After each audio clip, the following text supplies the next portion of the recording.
Our next speaker is actually best known for the world's longest handshake, which is 43 and a half hours to be exact. That's crazy, right? Can you imagine 43 and a half hours of a handshake? So I met him last year at Social Media Shenanigans with Pat Flynn, and we became fast friends. He is a serial entrepreneur and host of Handshaking video series. He's interviewed congressmen, venture capitalists, and billionaires, sharing tips on strategically making connections and relationship building. So please welcome Matt Handshaking Holmes, who's going to tell you how to use Instagram and your blog to meet influencers in your industry.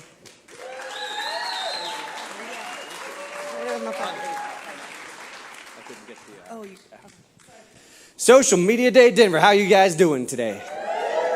Cool. Take a moment. I'm your last speaker before we get a short break. Go ahead and stand up. You guys have been sitting for a moment. This is going to be a fairly interactive presentation, too, just to give you guys some forewarning. Okay, I think, okay. So we're talking today about, you guys can have a seat. Thank you.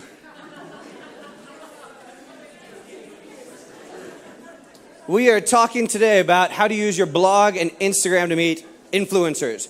Who here has a blog? Awesome, nice work, guys. Now, keep your hand raised if that blog is on your own domain name. Just curious. Awesome, nice, proud of you guys. And who here has an Instagram account? I won't make you raise your hand if you don't have an Instagram account. But anyway, so why should you care about meeting influencers? Well, there's lots of great benefits to your career, and of course, it's cool. It's cool. Like, it's really cool to meet that mentor that you've admired for a year, maybe a decade, and to finally meet them in person. It's cool. But there's maybe a couple other reasons that you guys want to meet with influencers. One, inspiration. You know, who here's an entrepreneur full time? So you guys know the roller coaster. There's ups, there's downs, and meeting with influencers can rejuvenate that inspiration for you when you're feeling like you're doing everything wrong. Because I definitely have some days like that. I won't make you raise your hand to that. But next is their expertise. Maybe you're curious exactly how this successful business person did an exact task. You can learn exactly what steps they took. And then, of course, there's the mentorship aspect, too. Once you get them vested in your relationship, they can give you advice on exactly what steps you should take next in your entrepreneurial career. So, hello, my name's Matt. I'm totally obsessed with networking. And as Aaron mentioned, I do hold the world record for the world's longest handshake between two people. It was 43 and a half hours. We'll get back to that in a moment. It's a little interactive. I'm founder of Handshaking.com, just in case you couldn't put in case you don't put the two together. And I've been here in Denver about 10 years. I got my MBA from University of Denver down south. Any DU alumni here? We got a few pioneers. Awesome, guys. Thanks for coming. So I've been connecting with influencers all around the country since 2013. My story started back in 2013. I was working on Capitol Hill in D.C. For a congressman.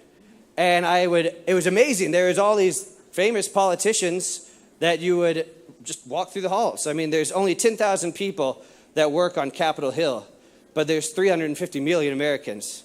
There's about 450 U.S. senators and congressmen, so it's a small community. It was a pretty cool experience. And of course, every time I'd see them, I'd go for the handshake with the picture. So my friends started calling me Handshaking Holmes. And this was before I launched Handshaking, actually. But that's kind of how it started. And when I really first saw the benefits of taking photos with influencers to enhance your credibility. So let's go through some of these pictures. You can see some politicians here as well as some business people. I started in politics, and then really my interests lie in the technology entrepreneurial space. So at the top left, you have billionaire John Paul DeJorio. That's the founder of Patron Tequila. Who's going to have a sip of that tonight? Anyone? Shenanigans? Let's do it. And Paul Mitchell Hair Products. That's also his company. To the right of that, we have Governor Hickenlooper and Andre Duran, the founder of Ping Identity, a fairly large company here based in Denver. Who knows who that is in the middle? Yep, Dick Cheney. One of the weakest handshakes I've ever felt. It was really, really soft, mushy. Now, and we can talk about, what makes a good handshake. Is it 2 shakes or is it 3? We can get there if we have time. U.S. Senator Cory Gardner, Marcus Lemonis from The Prophet. Anyone watch The Prophet? Great show. Hillary Clinton, Kimball Musk, Elon Musk's brother. He actually lives here in Boulder, in case you didn't know that. Sits on the board of PayPal, SpaceX, Tesla, Chipotle. That guy's plugged in. And then the bottom right here, Palmer Luckey, one of the youngest billionaires. He was a billionaire at 22 years old. Man. Who here is 22 years old or younger? We got a few. You guys better get to work, man. So, Palmer is the founder of the Oculus Rift. If you guys were here for Joel's presentation, he was talking about virtual reality. Oculus is one of those headsets that you can purchase.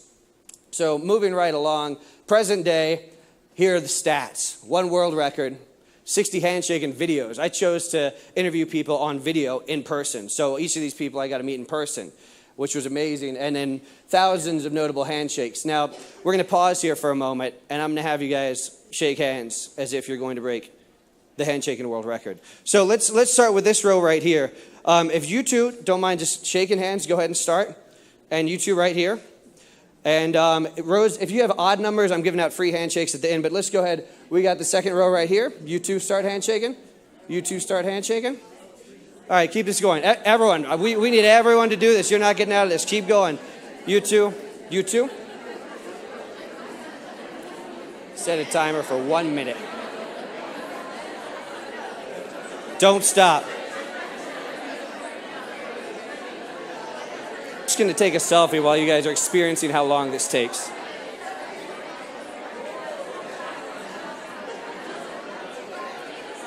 We're giving a talk to Social Media Day Denver, and the entire audience is handshaking for just 1 minute. Just 1 minute.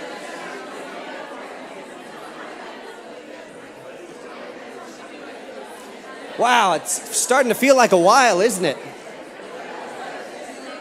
All right, if you guys can lower your voices, don't stop handshaking. This is just getting started. Half the people are like, we're done, we're done.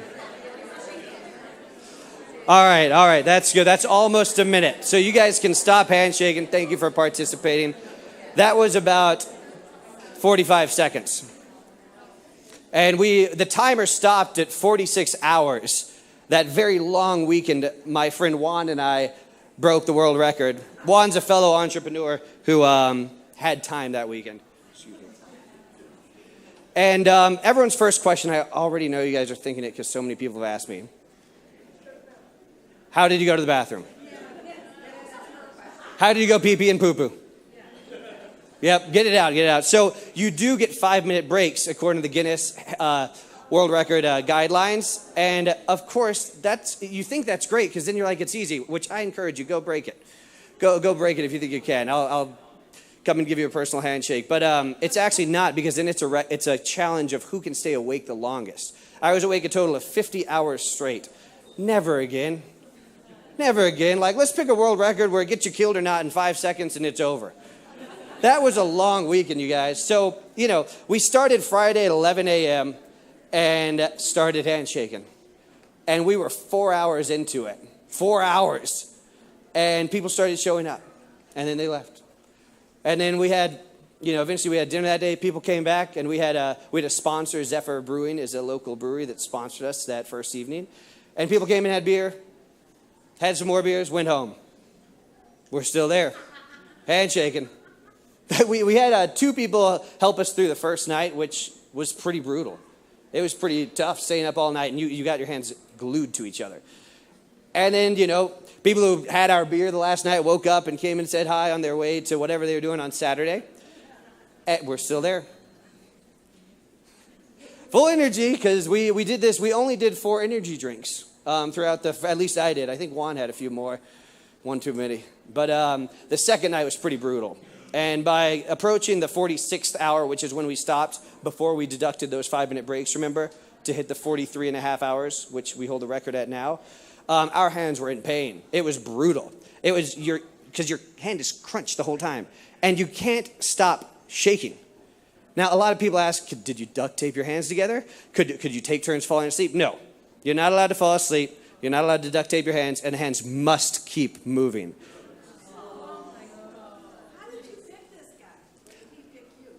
So according to 9 News, we met on Twitter when they showed up with a camera like this big. But Juan was actually a fellow entrepreneur that I'd met through the local startup scene here. I organized a startup Denver group, and there's a couple people interested. I don't know why. They weren't. I was not very smart. They were not very smart, but it's cool now, so that's fine. And so yeah, long experience. I recommend a shorter world record. I'll go ahead and move on now. And this photo was right after we passed the preceding world record of 42 and a half, and we only had an hour left in us. It was, we were going for 48 hours after breaks, and we hit 43 and a half. So we just broke it by 1 hour. It was not easy. So moving on, let's get back to this blogging and Instagram thing we're talking about. Why did Jeff Hoffman, the billionaire entrepreneur and co-founder of Priceline.com, meet with me? I sent this guy a cold message on LinkedIn. We didn't have a warm introduction. And he responded saying, sure, Matt, I'll take a meeting. I couldn't believe it. A billionaire entrepreneur, one of the founders of Priceline.com. Everyone's heard of Priceline.com, right? This was so exciting. So after we met and had an interview, I asked him, why did you meet with me? And he said, you have a strong personal brand, Matt. And that's when it clicked for me. I realized I got to stop shooting these handshaking videos and building my personal network. I need to help other entrepreneurs do this so they can get the meetings with investors that they can't get, so they can connect with the high net worth clients that they've been struggling to get, so they can find the mentors that are going to tell them what steps they need to take next in their business, because it's hard. So after that, that's when we finally started offering services with Handshaking. I've been doing Handshaking for 3 years now, almost 3 years, and I've been blogging every week for those years. And the reason I've been able to stay consistent, and the reason I care about it, I mean, you write content, you click publish, you don't see results right away. But what you do see is the benefits of having an active blog that has some credibility behind it. So let's talk about the benefits of blogging before I tell you guys how you can get started if you haven't already.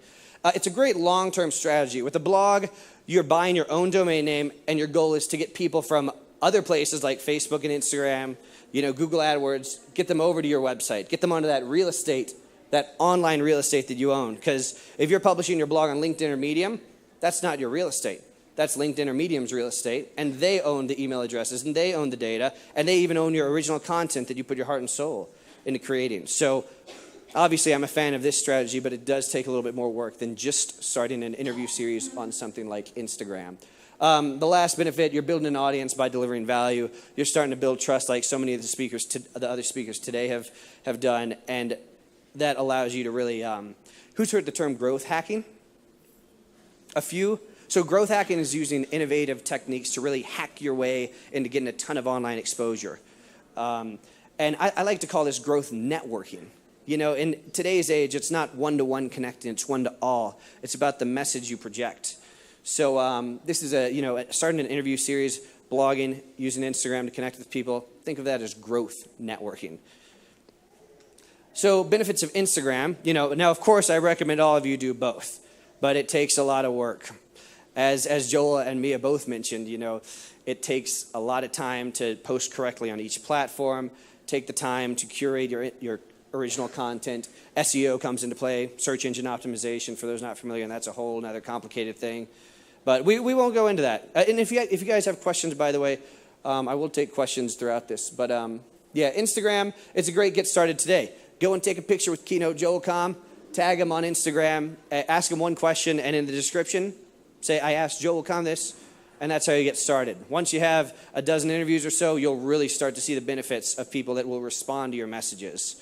Billionaires, members of Congress, they see that you have an interview series, they'll say yes. Now, when you ask them to coffee, like Mia was talking about, I have a startup without a budget, pick your brain picking, that's a little less likely that you're going to get a response. But as soon as an influencer or someone you admire sees that you care so much about what they have to say, that you're willing to share it with your entire network, they become less concerned about how big your mailing list is, and they appreciate the fact that you're willing to share it with your 20 Facebook friends. And they should, because that's very kind of you to want to share their knowledge with your network. Not everyone does that. So anyway, let's dive into the nitty-gritty And some of this is controversial. Some of you guys might like WordPress over Weebly, but here are my 3 recommended blog resources. And I have lots more resources, but I won't overwhelm you guys. Weebly is a very easy drag and drop website builder. Who here has built their blog on Weebly? Awesome. Yes, a couple other Weebly fans. Who's on WordPress? Just curious. Oh my gosh. Okay, cool. So if you guys want to build on WordPress, there's lots of great resources here to get you feedback. But I'm not that technical. You know, I'm not a software engineer. I like to drag and drop and get things done and publish it right now today. And with my experience, WordPress has a lot more details and things that take time to figure out. Everyone's like, Matt, I disagree with you. And I'm like, well, I can edit my website faster than you. Let's have a contest. Bring it, guys. Bring it. So the second resource is Boomerang for Gmail. Who's heard of this? Awesome. We got a few. If you haven't heard from this, this is an amazing tool to boomerang emails back to your inbox when these popular influencers don't email you back. Because believe me, when I was reaching out to these people, they didn't always email me back. But I use Boomerang. There's a free version, but if you like it, you can bump up to the paid version for $10 a month or whatever. And it allows you to boomerang messages back and just really automate your follow-up with these influencers. Because even asking to interview someone about their success, sometimes you have to ask them a couple times or show them the value in different ways, especially when you're reaching high. If you haven't purchased your domain name, some of you have probably heard of GoDaddy, great place to buy domain names. But when it comes to searching for domain names, instantdomainsearch.com searches as you type. And there's a lot of domains that are taken nowadays, maybe even your name. MattHolmes.com is owned by a photographer in California. And he used it for a little while and then hasn't used it. I emailed, his matt@mattholmes.com email. It bounced. Great. So I offered him $500 for it. No response. So it takes time to find what domain you might want. And just go ahead and buy that. That's generally $8-10 a year. Just do it. That's your land. If you think of this as real estate, your domain name is your land. Later you can build the house on it, which is your blog. But get started right away and buy the land while it's $10 a year or whatnot. Otherwise, someone else is going to scoop it up like Matt Holmes in California and never, ever let you have it. And not even respond to your $500 offer. I wonder if he'd respond to $5,000. Anyway, if you don't want to get fancy and start with a blog, you can start with Instagram. And here's some helpful tools for Instagram. The first one at the top left is Canva. Really easy design. Remember, guys, I'm not technical. I'm not good at details. I want to get it done today. Canva is a great tool for all of those of you like me who aren't a designer. It helps dress up your Instagram posts if you're not just taking a selfie, like a quick selfie like lots of us are here today. If you're doing like a promotion or advertisement or promoting your blog, highly recommend Canva. Instagram has the square. You want that to be accurate. OnlyPult. This is a really powerful tool that I don't think many people have heard of. Who's heard of OnlyPult? One person. So this is some special sauce that I found recently. And this tool allows you to schedule and actually post to Instagram. Lots of people have heard of Buffer, right? Right? So, but Buffer only allows you to, it only reminds you to post. You still have to go and take action, which disrupts your day, and then you have to get focused again on what you were doing before. OnlyPult actually posts it. It has some other amazing analytics features in there. It helps you optimize which hashtags are working best for your account in specific. And it recommends hashtags too. Hashtags are huge on getting discovered. I'm sure you guys know you're here at Social Media Day. You probably know that. If you didn't, breaking news. The last one is the Repost app. This is not a web app like the first two. That is found in the App Store. And it allows you to quickly grab someone else's post who might have tagged you and repost on your profile, add your handle in the photo really quickly. And it's a free app. I highly recommend them too. We just started using that last week. So checklist for the people who want to get started on a blog. Who here wants to start a blog but hasn't yet? So we got a few? Cool. Buy your domain name. InstantDomainSearch.com. That's the first thing you should do, and you should do that today. Build and launch your first website. Something easy like Weebly, if you're like me. Something more like WordPress, if you are okay waiting a few months to learn it and launch it. Everyone's like, Matt, why can't you learn WordPress? I mean, who knows? I haven't used it in like 2 years. Okay, I'm sorry. Maybe it got easier, but I don't know. Invite your first guest. So let's take a moment on inviting your first guest. With my video series, I asked a buddy's fiance to be my first guest. She was a painter. She was painting these large atmospheric paintings, and she'd sell them for $5,000 a pop. I said, that's cool. How much did you sell your first one for? How were you able to ask that much? So interviewed her. I think my second guest was a family member. And then my third guest finally was a mentor in a startup accelerator. And that's when it really started to kick off. Has anyone heard of venture capitalist Brad Feld? That guy was the only person I wanted on my video series in 2015. I told myself, if I could just get that guy to email me back and sit down with me and be on my video series, that's success for me this year. And eventually I got him way sooner than before, and then went on to have billionaires and members of Congress on the show, because once people see what you're doing, it's much easier for them to say yes, and it's going to change your network, which changes your life and your company and the goals you set for your company. Next, it's a good idea to have a list of interview questions, or you can just kind of wing it. That's cool too. Winging it's great because, like Joel was talking about, it's about authenticity, right? It's okay to like start your first interview and say it to the camera, hey guys, this is my first video. I'm super nervous. I feel like vomiting right now, but I just got this meeting with this cool person. They're probably looking at me weird, but this is about you guys, Shakers. This is about you and delivering good content from this guest for you guys, right? There's kind of a evolving of my video series. The first one, I sat down and I was worried about what I looked like on video. I was nervous. I was nervous about what I was wearing. I was nervous about all this stuff. And then I kind of grew a little bit, got a little bit more comfortable. And then I was worried about the guests and how they felt. Do they think my questions are weird?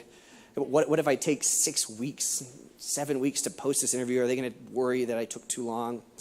But even then, it's not about the guest either. And eventually, I started asking the guests, hey, you need to say hi to the camera, because this is not about you, and it's definitely not about me. Say hi to the Shakers. Don't talk to me. Talk to the camera, because those are the people giving their generous time to watch these interviews. Because if they aren't watching the interviews, maybe they're watching Joel fry some bacon. We got to steal them from Joel frying some bacon. That's not easy, because there's no bacon on the show. It's just a dry talking heads interview. We're just me right here, you right there. We're talking. Sometimes there's some effects. Eventually I got it where my video editors would put in a web app. I'd go, and they'd put a URL there. That was kind of cool, but still, no fried bacon. And no cats in the videos either. Probably a strategy we should totally revamp. Buy a cat, bring it on every show, tickle it in the middle. Something. So, and then of course, another very important piece is ask the guests to share. Make it easy for them. Another resource that isn't on this show that I need to tell you about is clicktotweet.com. Who's heard of that? Okay, a few. Well, if you haven't, it's a great tool. It's really easy to use. It's free. And you can draft out a message for them to click, and then it populates it in their Twitter account, and they just click share. They don't have to come up with what to tweet. That's hard. We already posted on Facebook and wrote an article on LinkedIn. We don't want to tweet about this interview with this guy who just interviewed us and is getting started and asked weird questions and was nervous about himself on camera. So, but yeah, the more you can give them to share that's convenient for them, the easier. Any questions at this point? Yes. So how often do you get up with the person directly versus being introduced, like kind of in a roundabout way? Great question. So I would say cold requests, once your blog or Instagram is up and running, you're going to get responses from cold requests to interview people 9 out of 10 times. It's way higher than asking people to coffee. And once you've met in person or interviewed them on your blog, you have that relationship. And then you can pitch them on your services or ask them to coffee, like I know all you guys want to do. And then, of course, there's lots of ways to really enhance that network growing process. There's a point in the video series where in the middle of the show, I would ask my guests to nominate someone else that I should interview.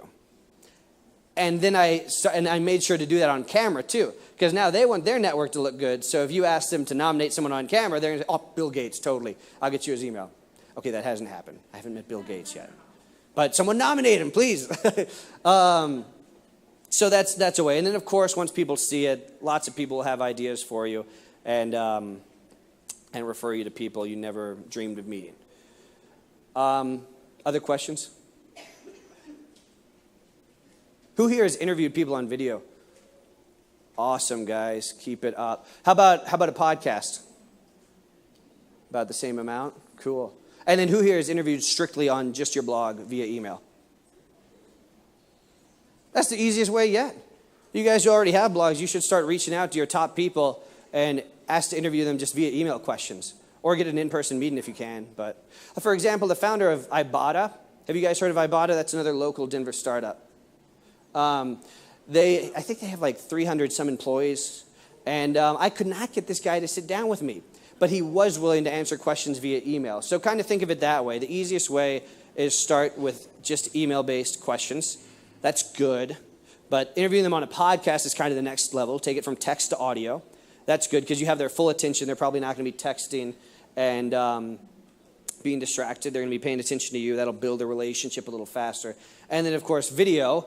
That's good, too. Online video is good. You can see each other's face. And then in-person video is the best because you get that relationship before and after the show. And that's really what it's all about. To be honest with you guys, I never reached my goal of getting 1 million views on my YouTube videos. But guess what? That wasn't what mattered. It's about the mentors and people I've met along the way and learning from them and them sharing my content.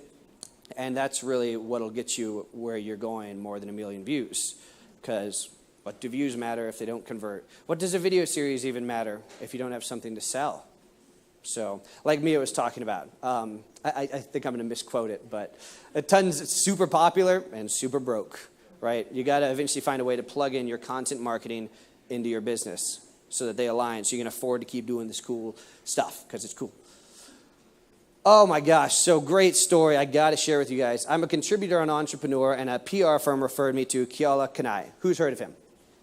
That's right, he's new. Not many people have heard of him. Now, who here has seen Tai Lopez's video on YouTube walking through his house? Hey guys, welcome to my house. Check out my Lamborghinis. Yeah. Okay, only a few, surprising. Anyway, Keala was originally a barista, finally took the jump into being an entrepreneur, and he started with affiliate marketing. And he did like about 100,000 in sales his first year, and then eventually he did 260,000 in sales the next year. So that's cool. That's a big upgrade from being a struggling barista like he was. And then he partnered up, and he was still doing affiliate marketing with a partner, and they almost did $1 million in sales. And all along, he was blogging about his experiences, interviewing other people to try to learn more. He was talking about what he was learning as an entrepreneur. And then, so $1 million was last year. And then January of this year, they launched a course and totally changed business models. Now, Kevin O'Leary from Shark Tank would ask, why would you stop the business model that's working? You made 100 grand, and then you made 260 grand, and then you partnered up and almost made $1 million. Why on earth would you stop selling to, doing affiliate marketing, and why would you build a course and then offer it to someone different? You're out of your mind. All the vetted entrepreneurs in the audience know that you got to stick with where the money is, and you got to grow that before you think about other things. This guy didn't. And I'll tell you what gave him the confidence to switch his model. But before we get there, last month, he made $2.6 million off selling this course that he created. He created this course to teach other people how to market as affiliates. And the only reason that he knew to do that was because he had taken the time to care about his blog and Instagram and talk to his personal network about what he was doing. And that unlocked a $30 million opportunity for this guy when before he was struggling to make $1 million with a partner. And that happened in 1 year, year over year, 1 million to 30 million, because he had been caring about his personal brand before, talking about what he was doing, and that opened the doors for him. So don't be afraid to talk about what you're doing. You don't see the benefits on day one. It's a long-term strategy. So he would ask Kevin O'Leary, why would you not? And then Kevin would say, just, can I buy your company and make you shut up? like the scumbag you are. Who watches Shark Tank, man? That is a great show. That is such a great show. So yeah, hopefully this guy is some inspiration for you guys to work on your personal brand and your blog and your social channels. You know, there's more than just Instagram out there. If you don't have the time to publish edited photos on Instagram and learn how to do hashtag research, at least try to get started with just text on Twitter. That's kind of an easier way to do it. So what else have we got here? That's it. Any questions before we wrap this up? I think we have just 1 minute left. Cool. I'll be around in the back if you change your mind. Question. Hi, so obviously you're badass at what you do, shaking hands and whatnot. So how did Weebly get all up in your head?